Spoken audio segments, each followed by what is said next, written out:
Hello बच्चों, मैं Praveen Dubey Sardana institute में एक बार फिर से आपका स्वागत करता हूं। देखिए बच्चों, अभी एक सीरीज चल रही है एमपी कांस्टेबल के क्वेश्चनों की, जिसमें अभी अब तक हमने 25 क्वेश्चनों का सॉल्यूशन कर लिया था। और ये जो पेपर था ये 20 अगस्त 2017 का आपका इवनिंग शिफ्ट का पेपर था, ठीक है ना।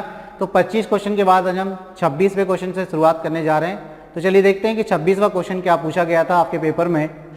तो देखिए 26वां क्वेश्चन आपके पास है, एक ताजे फल में 62% जल निहित है, एक सूखे फल में 24% जल निहित है। तो 100 किलोग्राम ताजे फल से 100 किलोग्राम ताजे फल से सूखे फल प्राप्त किए जा सकते हैं। कितने सूखे फल प्राप्त किए जा सकते हैं, ये आपसे पूछ रहे हैं। फिर आपको ऑप्शन दिए हैं 48 किलोग्राम, 50 किलोग्राम, 40 किलोग्राम या 45 किलोग्राम। पहले हमें क्वेश्चन को समझना होगा, क्वेश्चन क्या कह रहा है। क्वेश्चन कहने का मतलब ये कि एक ताज़ा फल अगर आप लेते हैं तो उसमें 62% जल है, मतलब उसमें पल्प कितना है। पल्प मतलब खाने योग्य जो भाग होता है उसका, वो कितना है। देखिए जैसे हम एक तरबूज लाते हैं तो आपने देखा है तरबूज जो होता है उसमें पानी पानी रहता है और साथ में उसका एक खाने योग्य भाग भी होता है। तो यदि आप पूरे पानी को निकाल दें तो उसमें खाने योग्य कुछ भाग बचेगा कि नहीं। तो अगर आप एक ताज़ा फल लेकर आते हैं तो उसमें 62% तो जल है, तो उसमें पल्प कितना होगा। तो अगर हम पल्प की बात करें तो उसमें 38% पल्प होगा, क्योंकि हर एक चीज़ अपने आप में क्या होती है, 100% होती है। तो उस ताजे फल में यदि 62% क्या है, जल है, तो 38% क्या होगा, पल्प होगा। तो देखिए हम यहाँ समझते हैं, पहला केस आपको क्या दिया है, ताजे फल का। तो अगर हम बात करें पहले केस में ताजे फल की, किसकी बात कर रहे हैं हम, ताजे फल की। तो ताजे फल में वाटर कितना है और पल्प कितना है। पल्प को पी से डिनोट कर रहे हैं और पानी को यानी कि जल को हम डब्ल्यू से डिनोट कर रहे हैं। तो आप कहेंगे कि 62% तो क्या है, पानी है। तो पल्प कितना है, तो आप कहेंगे सर 38%, क्योंकि अगर आप 62 में 38 जोड़ेंगे तो 100% बन जाएगा, मतलब पूरा ताज़ा फल बन जाएगा। तो यदि आप रेशियो बनाते हैं यहाँ से तो परसेंट से परसेंटेज कैंसिल।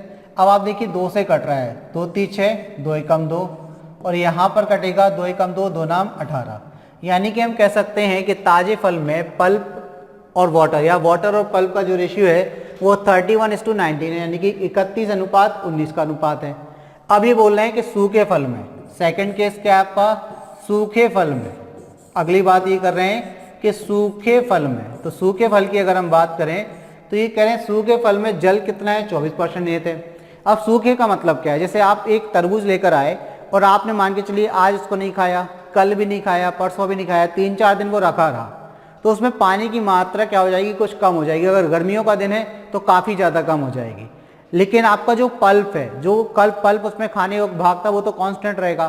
पानी क्या हो जाएगा, एवोपोरेट हो जाएगा, पानी वाष्पीकृत हो जाएगा, ठीक है ना। अगर गर्मियों का दिन है तो गर्मियों में आपने देखा होगा कि कोई भी चीज़ क्या होता है कि कुछ समय अगर वो ताज़ी है तो सूखने लगती है। तो सूखे फल का मतलब ये नहीं कि पूरा सूखा उसमें पानी नहीं है। सूखे फल का मतलब ये है कि कुछ समय बाद उसमें कुछ पानी कम हो गया, ठीक है। तो अगर हम सूखे फल की बात करें तो पानी और पल्प का रेशियो कितना बनेगा, तो 24% यदि क्या है आप कहें पानी है तो 24 में कितना जोड़ दें कि 100% हो जाए, तो आप कहेंगे सर 76 जोड़ दीजिए। 76% क्या होगा, उसमें पल्प होगा। तो ये मतलब इसका मतलब नहीं है कि 76% यहाँ बढ़ गया और यहाँ 38% था। आप इसको ये समझिए कि आपका 38% और यहाँ 76% दोनों कॉन्स्टेंट है, पल्प चेंज नहीं हो रहा है, मतलब खाने को जो भाग है वो नहीं बदल रहा है, केवल पानी की मात्रा में परिवर्तन हो रहा है, ठीक है। पानी की मात्रा में परिवर्तन हो रहा है, तो परसेंट से परसेंट कैंसिल हो गया। चलिए फिर से किससे काटते हैं भाई, तो हमने बोला कि इसको काट दीजिए आप 2 से, 2 से 12 बार कट गया, 2 3 6, 2 8 16, 38 बार कट गया। अभी भी कट रहा है तो आप कहेंगे 2 से फिर काट दीजिए, 2 से 6 बार कट गया और 2 से 19 बार कट गया, 19 दूनी 38। अब आप देखिए अगर दोनों केसों को एक तरफ लिख दें आप कि पहला केस कब था, ताजे फल के केस की बात करें तो ताजे फल, और अगर हम सूखे फल की बात करें सेकंड केस में सूखे के फल की बात करें तो पानी का जो पल्प से रेशियो है, पानी का जो पल्प से रेशियो है, तो पहले केस में कितना है, तो आप कहेंगे सर पहले केस में 31 और 19 का अनुपात है, और दूसरे में कितना है, 16 और 19 का अनुपात है, 6 और 19, सॉरी 16 नहीं 6 और 19 का अनुपात है। तो आप इस चीज़ को ऐसे समझिए कि भाई जो पल्प पहले था खाने योग्य भाग वो उतना ही रहेगा, जो शुरुआत में था वो बाद में भी उतना ही रहेगा, क्योंकि पानी की मात्रा कम हो रही है। पानी 62% से 24% हो रहा है, तो पल्प आपका कांस्टेंट रहेगा। और इस क्वेश्चन को थोड़ा सा देखिए, जब हमने रेशियो बनाया तो पल्प पहले भी कितना, तो आप कहेंगे सर 19, ठीक है, और बाद में भी कितना 19, मतलब कांस्टेंट है, बहुत अच्छी बात है। लेकिन पानी देखिए 31 से कितना हो गया, 6 हो गया। तो पानी की मात्रा में कितने की कमी आई, तो आप कहेंगे सर 25 की कमी आई, 25 यूनिट की कमी आई। पानी की मात्रा में कितनी कमी आई, 25 यूनिट की कमी आई। अब आप ये बताइए, ये बोल रहे हैं कि 100 किलोग्राम ताजे फल से कितने सूखे फल प्राप्त किए जा सकते हैं। तो पहले देखिए टोटल कितना था, ये 25 यूनिट की कमी नहीं है। अगर ये पूछ लेते कि कितना पानी एवापोरेट हो गया तो हम 25 यूनिट की वैल्यू निकालते। क्वेश्चन थोड़ा हमारा अलग है। क्वेश्चन बोल रहे हैं 100 किलोग्राम ताजे फल से कितने सूखे फल प्राप्त किए जा सकते हैं। तो देखिए पहले ताजा फल कितना था, तो ताजे फल की बात करें तो जोड़िए 19 और 31 को, तो आप कहेंगे सर 50 यूनिट था, ठीक है। और अब सूखा फल कितना है, तो 19 और 16 को जोड़िए, 6 को जोड़िए, तो आप कहेंगे 25 है। मतलब हम कह सकते हैं कि पहले 50 यूनिट था, तो 50 यूनिट की वैल्यू किसके बराबर, तो आप कहेंगे सर 100 किलोग्राम के बराबर। तो 1 यूनिट की वैल्यू किसके बराबर, तो 50 एकम 50, 50 दूनी 100, तो आप कहेंगे सर 1 यूनिट की जो वैल्यू है वो 2 किलोग्राम के बराबर है। अब सूखा फल कितना रह गया टोटल, तो देखिए उसमें 6 यूनिट पानी है, 19 यूनिट पल्प है, तो टोटल 25 यूनिट है।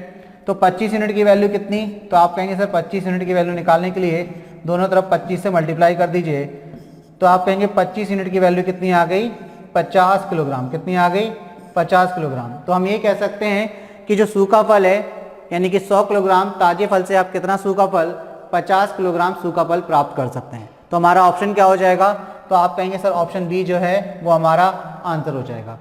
ये तो इस क्वेश्चन को करने का एक तरीका हो गया। दूसरा तरीका, आप इस क्वेश्चन को परसेंट के माध्यम से भी कर सकते हैं, प्रतिशत से भी कर सकते हैं। कैसे, तो देखिए पानी की मात्रा कितनी, तो आप कहेंगे 62%। तो अगर आपसे पूछा जाए पल्प की मात्रा कितनी, तो आप कहेंगे सर 38%, ठीक है। पहले केस में जब ताज़ा फल था आपके पास, कौन सा फल था, ताज़ा फल था। तो ताजे फल में अगर हम बात करें तो पानी की मात्रा कितनी, 62%, तो फल की मात्रा कितनी, 38%। अगर हम बात करें सूखे फल में, किसकी बात करें, सूखे फल की बात करें, सूखे फल की बात करें, मतलब सेकंड केस, तो उसमें पानी की मात्रा कितनी है, 24%, और फल की मात्रा कितनी है, 76%। आपको पता है कि यदि कोई फल सूखता है तो उसमें से पानी एवापोरेट होता है, पानी वाष्पित होता है, जो उसका पल्प होता है वो कांस्टेंट रहता है। तो देखिए यहाँ पर बोला है कि 100 किलोग्राम कौन सा फल, ताजा फल से कितने किलोग्राम सूखा फल प्राप्त किया जा सकता है। तो हमने बोला कि इससे x किलोग्राम सूखा फल प्राप्त किया जा सकता है। कितने किलोग्राम, x किलोग्राम सूखा फल प्राप्त किया जा सकता है, किससे, ताजे फल से। ये ताजा फल है 100 किलोग्राम, इससे आप कितना x किलोग्राम सूखा फल प्राप्त कर सकते हैं। तो ये जो मेथड हम आपको बता रहे हैं ये परसेंटेज मेथड है, परसेंटेज से हम कर रहे हैं। तो अब आपको पता है कि 100 किलोग्राम में जो पल्प था, यानी कि खाने योग्य भाग था, वो 38% था। तो हम यहाँ करेंगे 100 का 38% निकालेंगे, ठीक है। अब आपको पता है पल्प की मात्रा कांस्टेंट है, मतलब पहले शुरुआत में जो पल्प था बाद में भी उतना ही पल्प है। तो यानी कि x किलोग्राम में भी पल्प कितना होगा, तो आप कहेंगे सर 76%, सूखे में तो 76% है ना। तो ये दोनों कैसे हैं, बराबर, क्योंकि पल्प की मात्रा में परिवर्तन नहीं हो रहा। ताजे फल में 38% जो पल्प था और सूख गया वो फल, तो उसमें 76% पल्प हो गया, यानी कि x किलोग्राम हमें प्राप्त हुआ सूखा, तो उसमें 76% क्या होगा, पल्प। दोनों की मात्रा दोनों जगह कैसी थी, कांस्टेंट थी, तो बराबर रहेगी। चलिए इसको सॉल्व करते हैं। तो परसेंट से परसेंट कैंसिल, 38 से 76 2 बार कैंसिल, 2 से 100 50 बार कैंसिल, तो यानी कि कितना आ गया, x की वैल्यू 50। तो हम कह सकते हैं कि 100 किलोग्राम ताजे फल से 50 किलोग्राम सूखा फल प्राप्त किया जा सकता है। तो ये हमारा सेकंड मेथड है। इसको हमने कैसे किया, तो आप समझ सकते हैं, इसको हमने परसेंटेज से किया। किससे किया, परसेंटेज के माध्यम से किया। क्लियर है बात, और पहले हमने रेशियो से किया था। चलिए तो बढ़ते हैं अगले क्वेश्चन की तरफ। अगला क्वेश्चन है क्वेश्चन नंबर 27, x के लिए हल करें, मतलब आपको x का मान निकालना है। क्वेश्चन आपको दिया है 4/3x माइनस ब्रैकेट में 5 माइनस 3x बराबर में 2/5, ठीक है। तो आपको x का मान निकालना है। इस टाइप के क्वेश्चन में आपको कुछ कोई लॉजिक नहीं लगाना है, सीधा सीधा सॉल्व करना है। तो किस तरीके से करेंगे, तो भाई क्वेश्चन आपको दिया है 4/3x यानी कि 4/3x ब्रैकेट में 5 माइनस 3x और इक्वल टू में कितना है, तो आप कहेंगे सर 2/5 दिया हुआ है। अब हम क्या करें, 4/3x, ये ब्रैकेट को रिमूव करिए, तो माइनस का मल्टीप्लाई अंदर, तो माइनस का 5 और प्लस का 3x इक्वल टू में कितना, तो आप कहेंगे 2/5 हो जाएगा। देखिए यहाँ से 2 से पहले 4 कैंसिल हो रहा था, तो चाहते वहीं कर देते कैंसिल। चलिए यहाँ कर दीजिए, 2 1 जा 2, 2 2 जा 4, यानी कि 2 1 कम 2, 2 दूनी 4। अब देखिए 5 का गुणा हो जाएगा ऊपर, और इन दोनों को जोड़ दीजिए पहले तो 2 बटे कितना हो गया, आप पाएंगे 6x माइनस 5 हो गया, बराबर में कितना 1 बटे 5। क्रॉस मल्टीप्लाई करेंगे, ठीक है, तो क्रॉस मल्टीप्लाई में 5 दूनी कितना 10 हो गया, और ये 6x माइनस कितना हो गया, तो आप कहेंगे 5 हो गया। 5 इस तरफ आएगा तो प्लस हो जाएगा, तो 6x की वैल्यू कितनी हो जाएगी, तो आप कहेंगे सर 15 हो जाएगी। तो x की वैल्यू कितनी हो जाएगी, तो आप कहेंगे सर 15 बटे 6 कर दीजिए, 3 से 2 बार, 3 से 5 बार, तो x की वैल्यू कितनी आ गई, तो आप कहेंगे सर 5 बटे 2। x की वैल्यू कितनी आ गई, 5 बटे 2। देख लीजिए भाई कौन से ऑप्शन में दिया है 5 बटे 2, तो 5 बटे 2 दिया है आपको ऑप्शन ए में, यानी कि आपका ऑप्शन जो ए है वो आंसर हो जाएगा। क्लियर। तो चलिए बढ़ते हैं अगले क्वेश्चन की तरफ और देखते हैं कि भाई अगला क्वेश्चन आपसे क्या पूछा गया। अगला क्वेश्चन आपका ज्यामिति से है। क्वेश्चन कह रहे हैं कि दिए गए चित्र में यदि कोण SPQ देख लीजिए आप, SPQ यानी कि ये वाला एंगल इतना, ये कितना दिया हुआ है, तो ये आपको दिया है यहाँ पर 65 डिग्री। SPQ कितना दिया है, 65 डिग्री। ठीक, इसके अलावा SQP,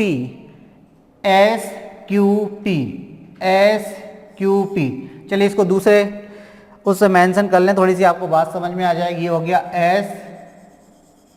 SPQ, तो ये कितना दिया है, ये पूरा एंगल आपको कितना दिया है, ये आपको दिया है 70 डिग्री। ये कितना दिया है, 70 डिग्री। ठीक है, ये आपको एक डायग्राम दिया है, उसमें आपको क्या दे दिए, 2 एंगल दे दिए। आपसे एंगल PRQ पूछा है, PRQ मतलब ये वाला एंगल आपको बताना है कि कितना है। ठीक है, ये वाला एंगल आपको बताना है कितना है। अब देखिए जो ये डायग्राम बना है बहुत प्यारा डायग्राम है, इससे आपको बहुत सी चीजें सीखने को मिलेंगी। देखिए ये जो डायग्राम है इस तरीके से आपको मेंशन किया गया है। एक ही जीवा पर 2 त्रिभुज बने हैं, एक तरीके से हम कह सकते हैं। एक जीवा है, अगर हम इसको नाम क्या दिया इन्होंने, P और Q।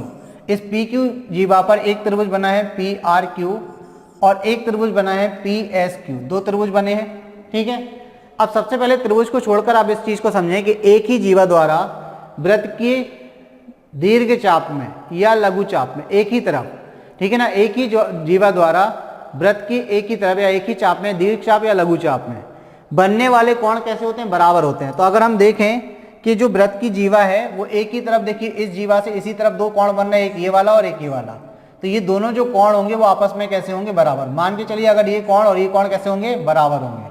तो वृत्त की एक ही जीवा द्वारा दीर्घ चाप या लघु चाप में, यानी कि एक ही तरफ बनने वाले जो कोण होते हैं उनके मान कैसे होते हैं, बराबर होते हैं। तो हमें ये कह सकते हैं कि कोण PRQ बराबर होगा कोण, तो आप कहेंगे QSP के। ठीक है, QSP के, तो ये दोनों कोण बराबर होंगे। तो अब थोड़ा सा आप डायग्राम में देखिए कि आपको ये वाला कोण कितना दिया, तो आप कहेंगे सर ये तो हमें 65 डिग्री दिया। ठीक है, हमने 65 लिख लिया। ये वाला कोण कितना दिया, तो ये आपको 70 डिग्री दिया। अब थोड़ा सा ट्राइंगल देखें, कौन सा ट्राइंगल, ये वाला ट्राइंगल देखें। ये जो ट्राइंगल दिख रहा है PSQ, तो आप देखिए ट्राइंगल के 2 कोण आपको दिए हैं, त्रिभुज के 2 कोण आपको दिए हैं, एक 65 और एक 70, और त्रिभुज के तीनों कोणों का योग कितना होता है, तो आप कहेंगे सर 180।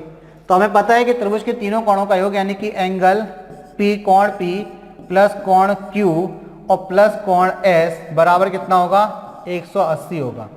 तो आपको कोण P कितना दिया, तो आप कहेंगे सर 65, कोण Q कितना दिया, तो आप कहेंगे सर 70, कोण कौन सा वाला S, ये आपको मिल जाएगा अभी। ठीक है, कोण S आपको यहाँ से मिल जाएगा बराबर 180। किस में बात कर रहे हैं, तो त्रिभुज ले लीजिए आप यहाँ पर। ठीक है, कंफ्यूजन ना रहे कि त्रिभुज PQS लिया, कौन सा त्रिभुज लिया, त्रिभुज PQS में। अब देखिए 65 और 70 कितना हो जाएगा, तो आप कहेंगे सर 135 डिग्री हो जाएगा, प्लस कोण S बराबर कितना, 180। तो कोण S कैसे निकलेगा, तो आप कहेंगे सर 180 में से 135 माइनस कर दीजिए, तो 45 डिग्री कितना आ जाएगा, 45 डिग्री। तो आपका कोण S 45 आ गया, मतलब ये वाला जो कोण है 45 डिग्री आ गया। अगर ये 45 है तो आपको पता था ये दोनों कोण कैसे हैं, बराबर हैं, तो ये भी कितना हो जाएगा, आपका 45 हो जाएगा। यानी कि कोण PRQ भी कितना हो जाएगा, 45 हो जाएगा, क्योंकि एक ही जीवा द्वारा वृत्त की परिधि पर बनने वाले कोण बराबर होते हैं, लेकिन एक ही तरफ, या तो लघु चाप में या दीर्घ चाप में। ठीक है, क्लियर। तो किस ऑप्शन पर टिक कर देंगे भाई हम, तो 45 किस ऑप्शन में दिख रहा है, तो आप कहेंगे सर ऑप्शन डी जो है वो हमारा आंसर हो जाएगा। ऑप्शन डी क्या हो जाएगा, आंसर हो जाएगा। आई होप बात आप तक पहुंची है, जो आपको बात समझाने की कोशिश की जा रही है। क्लियर है? तो चलिए बढ़ते हैं अगले क्वेश्चन की तरफ और देखते हैं भाई आपके इस पेपर में अगला क्वेश्चन क्या था। तो यहाँ पर है PAQ त्रिभुज ABC की भुजा BC के समांतर एक रेखा है, ठीक है, और यदि कोण PAB बराबर 55 डिग्री है तथा कोण ACB बराबर कितना 60 डिग्री है, तो कोण CAB आपको ज्ञात करना है। ठीक है, चलिए समझ लेते हैं। सबसे पहले दिया क्या है, PAQ त्रिभुज ABC की भुजा BC के समांतर है। तो सबसे पहले तो आपको क्या बनाना है, त्रिभुज ABC बनाना है। ठीक है, तो हमने क्या कर लिया भाई, त्रिभुज AB और C बना लिया। अब इस त्रिभुज ABC की भुजा BC कौन सी है, तो ये वाली BC है। इसके समांतर कौन सी भुजा है, PAQ, मतलब जो शीर्ष से होकर जा रही है इस तरीके से। तो ये भुजा कौन सी हो गई, PA और Q। ठीक है, ये त्रिभुज ABC की भुजा BC के समांतर होगी। अब ये समांतर होगी, यानी कि हम कह सकते हैं कि भुजा PQ समांतर किसके है, तो आप कहेंगे BC के। ठीक है, अब दो रेखाएं जब समांतर होती हैं तो उनके बीच की दूरी हमेशा क्या होती है, कांस्टेंट होती है, मतलब दो रेखाएं कभी भी एक दूसरे को काटती नहीं है। इसके बाद अगर हम बात करें कि आपको कोण क्या दिया है, तो आपको कोण PAB दिया है। कोण PAB यानी कि PAB ये आपको कितना दिया है, तो आप कहेंगे सर 55 डिग्री दिया हुआ है। इसके बाद आपको दिया है कोण ACB ये वाला कोण कितना दिया है, तो ये आपको 60 डिग्री दिया है। आपसे कौन सा कोण पूछा गया है, तो आपसे कोण CAB पूछा गया है, यानी कि CA और B ये वाला कोण आपको बताना है कि कितना है, CAB ये आपको बताना है कितना है। देखिए सबसे पहली बात, यहाँ दो चीजों की कंडीशन बनेगी कि यदि दो समांतर रेखाओं को एक त्रिज्यछेदी रेखा काटती है तो इसके ये एकांतर कोण बराबर होते हैं। ये एकांतर कोण कहलाते हैं, कौन से, एकांतर कोण। एक और दो क्या होगा, एकांतर कोण होगा। कोण एक बराबर कोण दो होगा, और ये कौन से कोण होते हैं, तो आप कहेंगे सर ये एकांतर कोण होते हैं। तो एकांतर कोण कैसे होते हैं, बराबर होते हैं। ठीक है, अगर दो समांतर रेखाओं को एक त्रिज्यछेदी रेखा काटे तो उनके एकांतर कोण बराबर होते हैं, पहली चीज। अब देखिए इसके बाद अगर हमने बात की कि यहाँ 60 है तो ये भी कितना हो जाएगा, तो आप कहेंगे 60 डिग्री हो जाएगा। ठीक है, 60 डिग्री हो गया। अब आप देखिए ये पूरी एक क्या है, रेखा है यहाँ से यहाँ तक, और एक रेखा क्या होती है, 180 डिग्री का कोण बनाती है। तो हम ये कह सकते हैं कि कोण PAB कोण BAC या CAB प्लस कोण CAQ पूरा कितना होगा, 180। तो इतना हमें रामायण नहीं लिखनी है। अब आपको बात समझ में आ गई कि ये पूरा जो कोण है यहाँ से यहाँ तक का ये 180 डिग्री का है। इसमें से ये आपके पास 60 आ गया, ये 55 आ गया, तो 60 और 55 कितना हो गया, तो आप कहेंगे सर 115। तो 115 में कितना जोड़ दें कि 180 हो जाए, तो आप कहेंगे सर कितना जोड़ दें, 65 जोड़ दें। 115 में 65 जोड़ दें कितना हो जाएगा, 180 हो जाएगा। तो ये वाला कोण कितना आ गया, 65 आ गया। किस ऑप्शन में दिया है, तो आप कहेंगे ऑप्शन डी में। तो ऑप्शन डी क्या हो गया आपका आंसर। क्लियर हो रही बात। देखिए यहाँ पर दो कॉन्सेप्ट लगाए। पहला तो एक कॉन्सेप्ट ये लगाया है कि दो समांतर रेखाएं, यदि आपके पास दो रेखाएं समांतर हैं तो त्रिज्यछेदी रेखा अगर उनको काटती है तो उनके एकांतर कोण बराबर होते हैं। मतलब अगर आप देखें डायग्राम को दोबारा से, तो देखिए यहाँ पर ये समांतर थी, यानी कि ये PQ थी और ये BC थी। ये आपको कितना दिया, 55 डिग्री दिया है। ये आपको कितना दिया, 60 डिग्री दिया है। अब PQ समांतर BC है, इसका मतलब ये एकांतर कोण ये भी कितना हो जाएगा, 60। अब एक रेखा जो है 180 डिग्री का कोण बनाती है, मतलब हम ये कहेंगे कि ये पूरा जो कोण है वो कितने का, 180 का। तो 60 ये हो गया, 55 ये कितना हो गया, 115। तो ये कितना बचा बीच वाला, तो 115 में कितना जोड़ दें, तो आप कहेंगे सर 65 जोड़ दीजिए, 180 हो जाएगा। तो आंसर क्या हो गया, डी। क्लियर। तो चलिए बढ़ते हैं अगले क्वेश्चन की तरफ और देखते हैं कि भाई अगला क्वेश्चन आपसे क्या पूछा गया। तो देखिए अगला जो क्वेश्चन है कि ABCD एक समलंब है। समलंब मतलब ट्रिपेंजियम है, चतुर्भुज का एक प्रकार होता है, ये क्वाड्रिलेटर का एक टाइप होता है समलंब। तो ABC क्या है, एक समलंब है। तो हम पहले समझ लें कि समलंब क्या होता है। ठीक है, तो समलंब चतुर्भुज की अगर हम बात करें तो एक ऐसा चतुर्भुज जिसकी दो भुजाएं कैसी होती हैं, समांतर। अगर हमने बोला कि A B C और D समलंब चतुर्भुज है, कौन सा, समलंब चतुर्भुज है, समलंब चतुर्भुज है, तो इसका मतलब क्या होगा, इसकी दो भुजाएं कैसी होती हैं, समांतर होती हैं, और दो कैसी होती हैं, असमांतर होती हैं। तो इसमें हम बोलेंगे कि AB भुजा समांतर है किसके, DC भुजा के। ठीक है, समलंब चतुर्भुज की दो भुजाएं कैसी होती हैं, समांतर होती हैं और दो असमांतर होती हैं। तो ये समांतर भुजाएं हो गई और दो असमांतर भुजाएं हो गई। समलंब समद्विबाहु भी होता है। समलंब समद्विबाहु का मतलब दो तो समांतर होंगी और जो दो असमांतर रहेगा। जो असमांतर वाली भुजाएं बराबर लंबाई की होंगी तो वो समलंब समद्विबाहु कहलाएगा।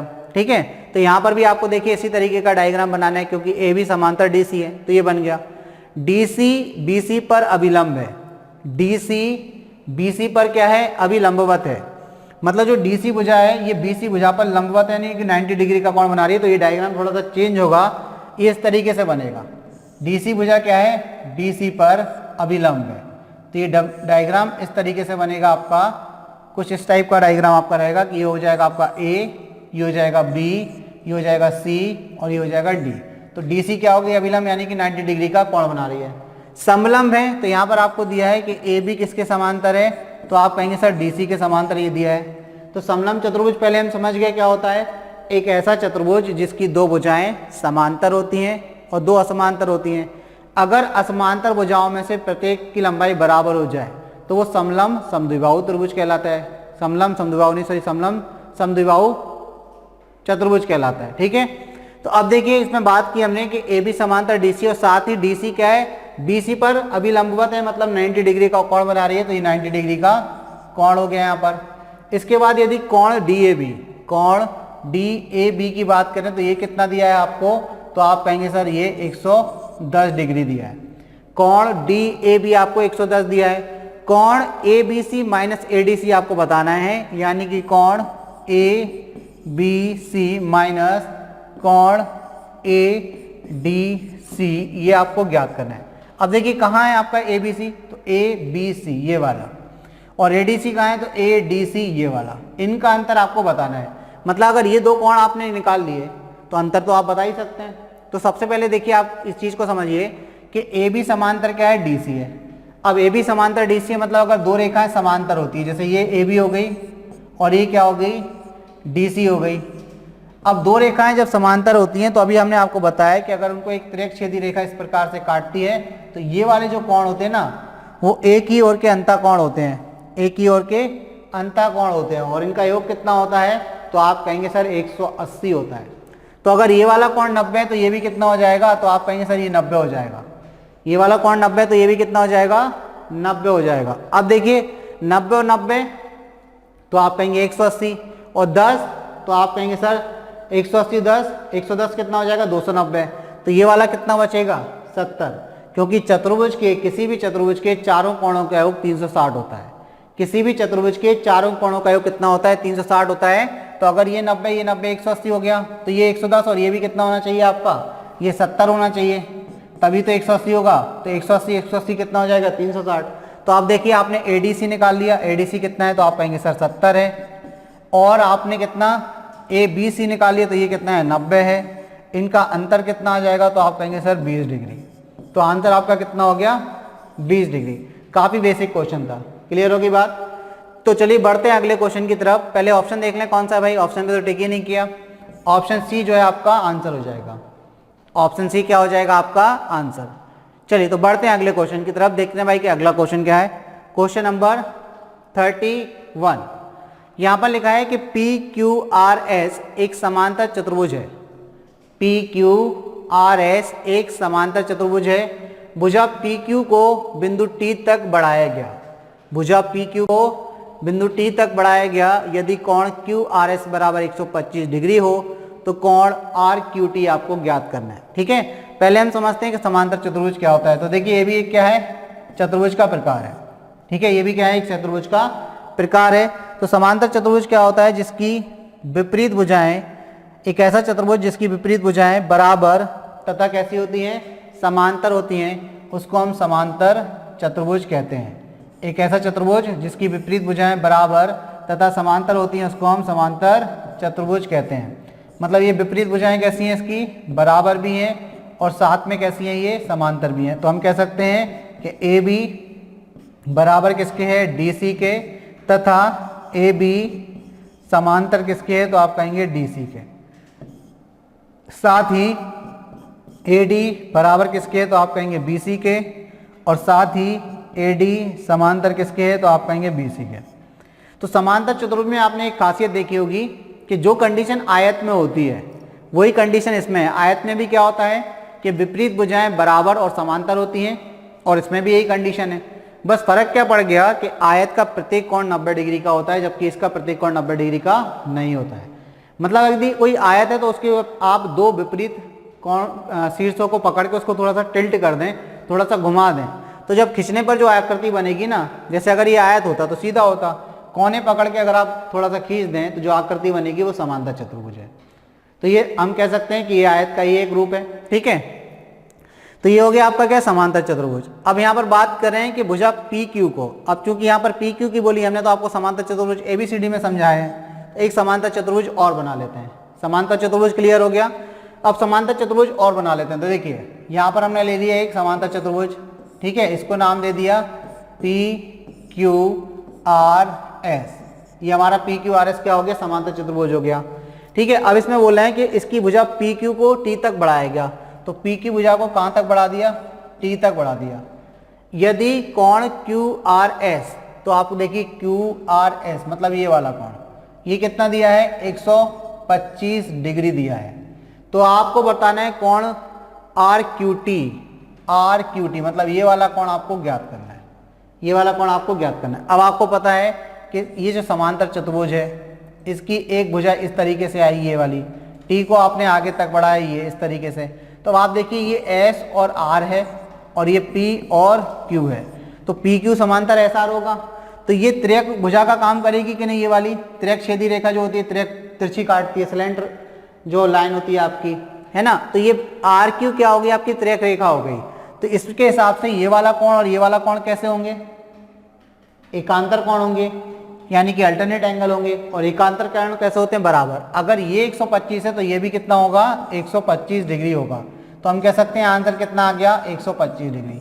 कुछ नहीं करना भाई इस क्वेश्चन में, ठीक है ना। फिर से समझ लीजिए एक बार, ये समांतर चतुर्भुज था भाई, इस समांतर चतुर्भुज की एक भुजा को आपने आगे बढ़ाया, अगर ये 125 डिग्री है तो देखिए त्रियकछेदी रेखा होगी और ये दो समांतर रेखा हैं, तो ये एकांतर कोण होंगे, एकांतर कोण बराबर होते हैं, तो ये भी कितना हो गया, 125 डिग्री हो गया। तो आपका आंसर कितना हो गया, 125। किस ऑप्शन में दिया है, तो ऑप्शन ए आपका आंसर हो जाएगा।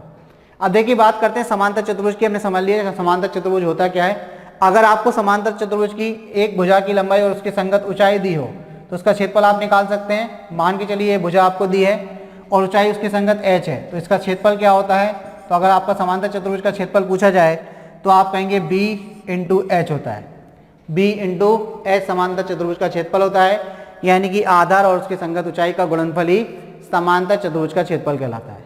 परिमाप की यदि बात करें तो चारों भुजाओं का योग, किसी भी आकृति का यदि आपको परिमाप यानी कि पेरीमीटर निकालना है तो सभी भुजाओं का आप क्या कर दीजिए, योग कर दीजिए। आई थिंक आपको बात समझ में आई, ठीक है ना। इसके अलावा भी देखिए, अगर आपको इसके विकर्ण दिए हैं, जैसे आपको एक विकर्ण ये दे दिया, दूसरा विकर्ण ये, एक विकर्ण का नाम हमने बोला D1 है और दूसरा विकर्ण कितना है, हमने बोला D2 है।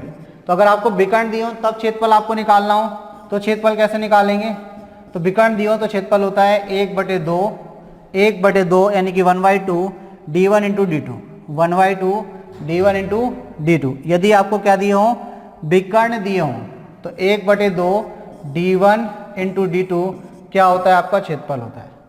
क्या होता है, आपका क्षेत्रफल होता है। क्लियर हो रही बात। अब एक चीज और होती है, अगर आपको दो भुजाएं दे दें समांतर चतुर्भुज की, मान के चलो ये वाली भुजा दे दी, इसकी लंबाई और इसकी लंबाई दे दी।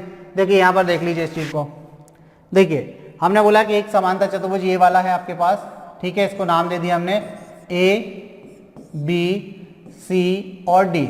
इसकी इस भुजा की लंबाई A और इस भुजा की लंबाई B है और इनके बीच बनने वाला कोण आपको दे दें और इसका क्षेत्रफल अगर आपको निकालना तो कैसे निकालेंगे। देखो यहाँ पर दो भुजाएं अगर दी हो और उनके बीच का कोण दिया हो तो क्षेत्रफल कैसे निकलता है, तो इसका क्षेत्रफल निकलता है 1/2 A into B sine theta से। लेकिन ये किसी त्रिभुज का क्षेत्रफल निकलता है, ये किसका, त्रिभुज ABC का क्षेत्रफल है। ये किसका है, त्रिभुज ABC का क्षेत्रफल है। लेकिन हम तो बात कर रहे हैं समांतर चतुर्भुज की। तो अब आप बताइए, एक चीज ध्यान रखना आप कि समांतर चतुर्भुज का जो विकर्ण होता है, आपको पता है ये चीज, नहीं पता है तो जान लीजिए कि समांतर चतुर्भुज का जो विकर्ण होता है उसको दो समरूप त्रिभुजों में बांटता है, दो बराबर समरूप त्रिभुजों में बांटता है। यानी कि ये वाला जो त्रिभुज होगा ABC, इसका जो क्षेत्रफल होगा उतना ही क्षेत्रफल किसका होगा, ACD का होगा। ठीक है। तो इसका मतलब हम कह सकते हैं कि अगर इसको 2 से गुणा आप कर दें तो पूरे समांतर चतुर्भुज का क्षेत्रफल निकल आएगा, यानी कि समांतर चतुर्भुज पैरेललोग्राम समांतर चतुर्भुज का क्षेत्रफल, समांतर चतुर्भुज का क्षेत्रफल, किसका क्षेत्रफल? समांतर चतुर्भुज का क्षेत्रफल। कैसे निकालेंगे? तो समांतर चतुर्भुज का क्षेत्रफल हो जाएगा AB sin थीटा, ठीक है। क्वेश्चन कैसे बन सकता है? तो क्वेश्चन आपके पास बन सकता है कि एक समांतर चतुर्भुज की संलग्न भुजाएं, संलग्न मतलब जो आपस में जुड़ी होती हैं, संलग्न भुजाएं या एडजेसेंट साइड्स, संलग्न भुजाएं क्रमशः 3 तथा 4 हैं और उनके बीच बनने वाला कोण 30 डिग्री का है। तो समांतर चतुर्भुज का क्षेत्रफल ज्ञात करें। तो आपको पता है कि ए की वैल्यू कितनी 3, बी की वैल्यू कितनी 4 और थीटा कितना दिया 30। तो आप क्षेत्रफल क्या होता है? तो आप जानते हैं क्षेत्रफल होता है ए बी साइन थीटा। क्षेत्रफल कितना होता है? A B sine theta. A की वैल्यू कितनी 3, बी की वैल्यू कितनी 4, साइन थीटा यानी कि साइन 30 रखना है यहाँ पर।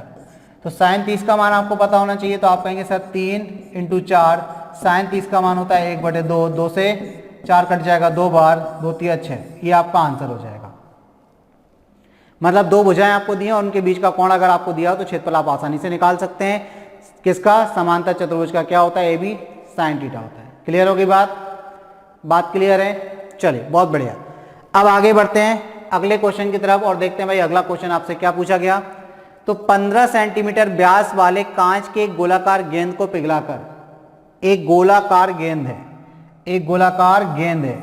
अब यहां पर बात आ रही है कि पिघलाकर 1.5 मिलीमीटर त्रिज्या वाली कांच की गेंद बना रहे मतलब गोला ही बना रहे। इस प्रक्रिया में 3% की बर्बादी भी शामिल है। 3% क्या हो जाता है? मटेरियल बर्बाद भी हो जाता है। कांच की कितनी गेंदें बनाई जा सकती हैं? तो आपको बताना है कि कांच की कितनी गेंदें बनाई जा सकती हैं। ध्यान रखना कि जब आप एक चीज को पिघलाकर दूसरी चीज बनाते हैं, ठीक है ना, तो आपको क्या करना है? पहली चीज का जो आयतन है उसी को आप क्या कर रहे हैं? छोटे छोटे आयतनों में कन्वर्ट कर रहे हैं। तो हम ऐसा मानेंगे कि जो छोटी गेंद बनाई जा रही है उसका जो आयतन है, तो हमने कितनी गेंदें बनाई ऐसी n, तो n इंटू वो छोटे गेंद का आयतन बराबर करेंगे जो बड़ी वाली गेंद जिसको आपने पिघलाकर क्या बनाई, कांच की जो गोलाकार गेंद थी जिसको पिघलाकर छोटी छोटी गेंद बनाई, तो बड़ी वाली गोलाकार गेंद के आयतन के बराबर होगा।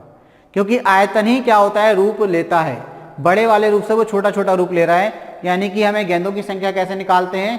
कुल आयतन में क्या कर देते हैं? हम जो छोटी वाली गेंदों का आयतन है उससे भाग दे देते हैं, तो हमारे पास गेंदों की संख्या आ जाती है। तो हमें गेंदों की संख्या कैसे निकलेगी? कुल आयतन में। तो अगर हम बात करें 15 सेंटीमीटर व्यास वाली क्या थी? 15 सेंटीमीटर व्यास वाली एक गोलाकार गेंद थी। तो व्यास कितना है इसका? 15 सेंटीमीटर। तो त्रिज्या कितनी होगी? तो आप कहेंगे सर 15 की आधी, त्रिज्या आधी होती है 2। ये सेंटीमीटर है, इसको मिलीमीटर में कन्वर्ट करने के लिए 10 से गुणा कर दीजिए। तो 2 5 10, तो 15 × 75 मिलीमीटर त्रिज्या वाली क्या है? बड़ी गोलाकार गेंद है। अब बड़ी गोलाकार गेंद का आयतन क्या होगा? तो बड़ी गेंद का आयतन क्या होगा? तो बड़ी गेंद का आयतन, तो बड़ी वाली गेंद का आयतन क्या होगा? तो आप कहेंगे सर आयतन जो होता है वो 4/3 पाई r क्यू होता है, ठीक है। तो छोटी गेंद का आयतन क्या होगा? तो आप कहेंगे छोटी गेंद का आयतन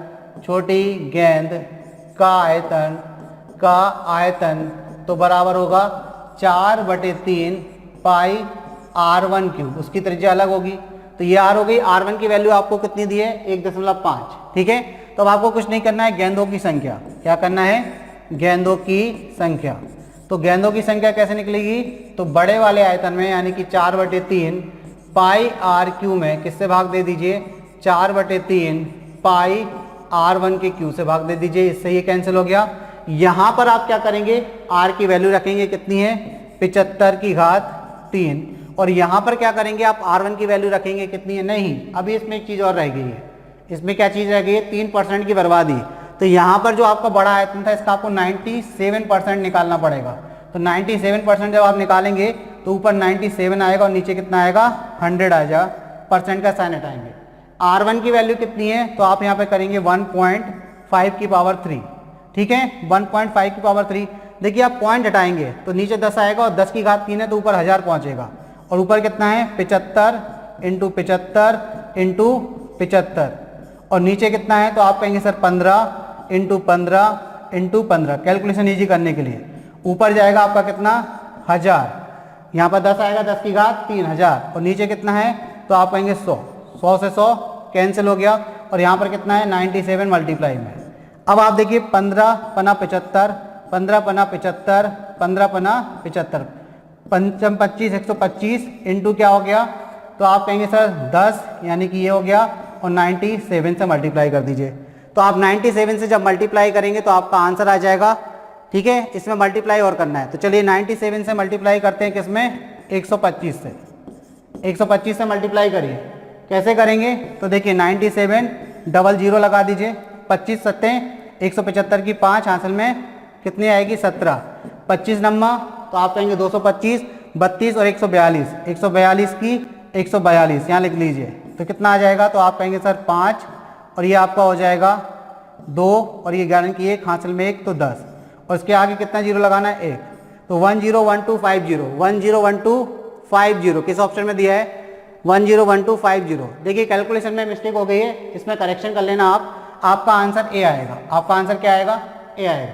देखिए करेक्शन कर देते हैं, आपने गुणा किया तो 25, ये तो 97 हो गया, और आपको क्या करना है 25 सत्ते 100, 25 चिक्का 150, 175 की 5, हासिल में कितना आएगा 17, 25 नंबर कितना होता है 225, 225 होता है, 225 में आप 17 जोड़ेंगे कितना हो जाएगा 242 होगा। तो यहाँ पर 2 2 7, और ये कितना 11, और ये कितना 11 हो जाएगा, तो 11, तो ये भी आपका 12 की हासिल 2 आएगी, 12 125 250 आ जाएगा। तो आपका आंसर क्या हो गया ए। क्लियर होगी बात। चलिए बढ़ते हैं अगले क्वेश्चन की तरफ, देखते हैं अगला क्वेश्चन क्या है।